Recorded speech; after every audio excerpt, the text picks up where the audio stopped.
Imagine spending years dreaming about the World Cup coming to your country. Imagine the moment FIFA announces it, the excitement, the planning, the promise that this edition right here, is going to be the most affordable, the most accessible, the most celebrated football tournament in history. Now imagine watching, one by one, as that promise starts to unravel. That's where we are right now, less than 5 weeks from kickoff. Less than 5 weeks before the opening whistle at the Estadio Azteca in Mexico City, and the 2026 World Cup, the biggest in the history of the sport, is surrounded by a level of controversy, confusion, and concern that nobody predicted at this scale. We're talking about ticket prices that even the US president publicly said he wouldn't pay. Hotels sitting empty when they should be fully booked. A qualified nation still uncertain whether its team will actually show up. A security funding package of over $500 million that got delayed to the point of panic. And broadcast deals still not finalized for two of the world's most populated countries, just weeks out. This isn't a story about the World Cup being canceled. It's not that. But it is a story about how the most ambitious football tournament ever staged started showing serious cracks at exactly the wrong time. So let's go through it, all of it, because you deserve the full picture. Let's start with the number that's been making headlines for months, because it is impossible to ignore.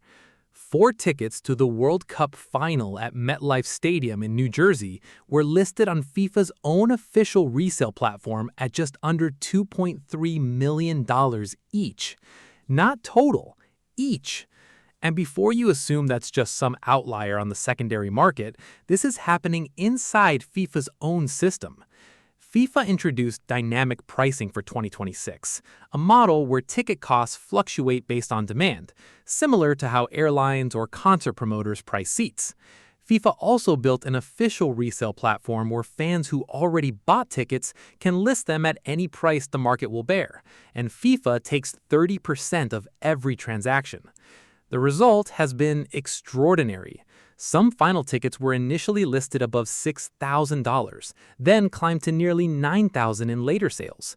FIFA then released premium hospitality packages that crossed $30,000 per seat. Fan group Football Supporters Europe publicly branded the situation extortionate, pointing out that following your team through the entire tournament could cost nearly 5 times more than it did in Qatar in 2022. Here's the part that really rattled the football world. When reporters asked U.S. President Donald Trump, who received the FIFA Peace Prize in December and has been closely aligned with FIFA President Gianni Infantino, whether he'd attend the U.S. opener, he said directly that he would not pay the $1,000 plus price for the ticket. That is one of the sharpest public breaks between the two, and it tells you something about just how far the backlash has gone. Infantino defended the pricing at the Milken Institute Global Conference in Beverly Hills.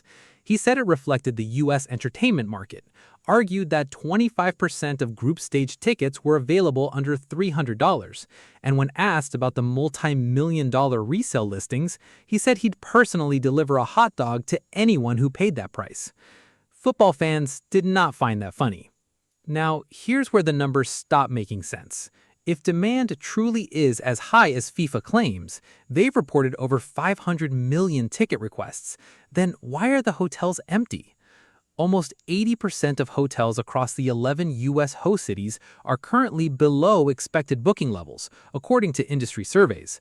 The American Hotel and Lodging Association revealed that FIFA canceled a large number of hotel rooms it had previously reserved across several host cities, a move that caught the industry by surprise.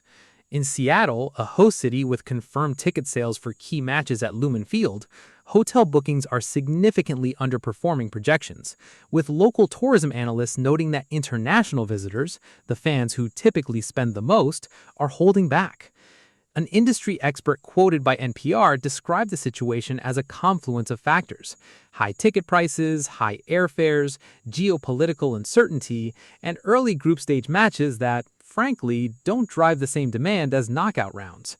This gap between what FIFA is saying and what the hospitality industry is experiencing is one of the quieter but more telling signs that something about this tournament's commercial setup isn't working the way it was supposed to.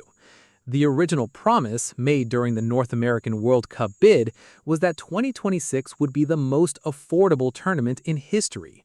Right now, that promise looks very difficult to defend. But the ticket crisis, as serious as it is not the only thing that's been shaking the foundations of this tournament. Let's talk about security. In July 2025, the U.S. Congress approved $625 million specifically for World Cup security funding. That money was supposed to be distributed through FEMA, the Federal Emergency Management Agency, by January 30, 2026.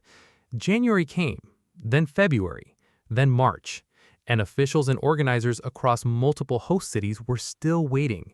Intelligence briefings shared with Reuters outlined concerns about extremist threats, potential attacks on transportation infrastructure, and civil unrest connected to the broader immigration enforcement climate. With 104 matches effectively equivalent in security terms to 104 individual Super Bowls, the delay in getting that money distributed was creating real operational problems for local law enforcement agencies trying to plan in advance. FEMA eventually announced the grant had been awarded following press inquiries, but the delay itself had already rattled organizers, and the wider security picture remains complex. FIFA fan festival events, the open-air public viewing areas that bring hundreds of thousands of additional people into host cities, are of particular concern to officials. One major fan festival planned at Liberty State Park in New Jersey was quietly canceled and replaced with smaller, more dispersed gatherings.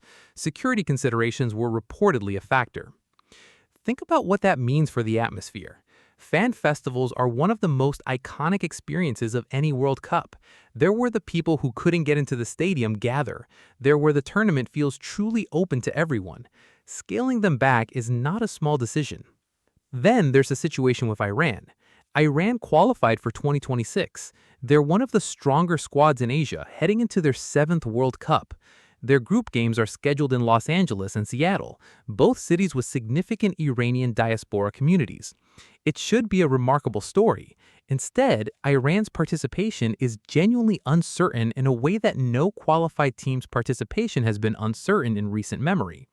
Following the outbreak of the U.S.-Israel war on Iran in late February, Iran's Football Federation president publicly described the situation on Iranian television, saying it was far from their expectations to look at the World Cup with hope. The Iranian Federation subsequently asked FIFA to relocate their games from the U.S. to Mexico. FIFA has not officially responded to that request. Officials have said the final decision on participation will be made at the government level after reviewing player safety. And the safety question is not abstract. It follows a social media post from President Trump in which he raised doubt about whether the Iranian team's safety could be guaranteed in the United States. For a tournament built on the idea of bringing the world together, the possibility of a qualified nation not showing up, not because of anything that happened on the pitch, but because of what's happening off it, is a situation FIFA has no clean answer to.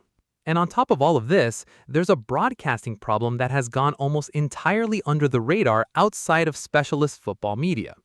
India and China, two of the world's most populous countries, still do not have broadcast deals for FIFA 2026, with less than 5 weeks to go. India's leading candidate, JioStar, reportedly submitted a bid of $20 million for exclusive broadcast rights, after FIFA reportedly discounted the asking price. That bid was turned down. For context, the same rights sold for $60 million ahead of Qatar 2022. FIFA told Reuters only that discussions remain confidential and ongoing. In China, broadcasters are concerned about timing. Most matches will air during the early morning hours in China, cutting into potential viewership. No deal has been announced. These are not small markets. These are billions of potential viewers.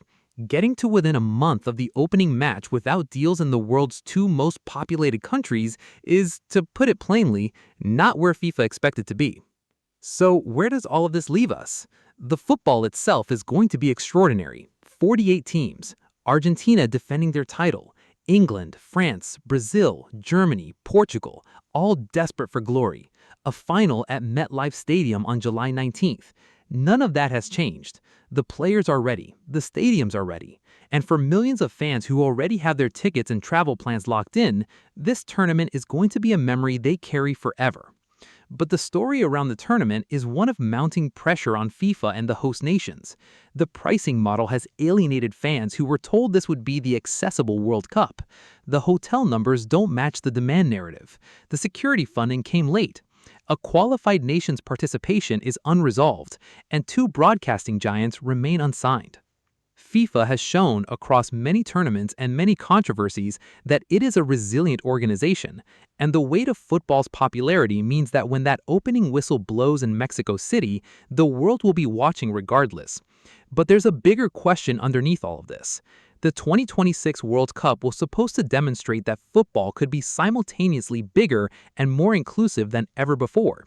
Right now, it risks demonstrating the opposite, that bigger can also mean less accessible, more chaotic, and further removed from the fans who've loved this sport their whole lives. That's the tension, and it isn't going away before June 11th. I want to know what you think. Is this just the normal chaos that comes with any World Cup buildup, or do you think FIFA genuinely lost the plot this time? And with everything swirling around this tournament, do you think it can still deliver the magic the sport deserves? Drop your answer in the comments. If this video gave you something to think about, hit the like button and subscribe, because we're covering every angle of FIFA 2026 as we get closer to that opening kickoff. This story isn't finished, not by a long way. See you in the next one.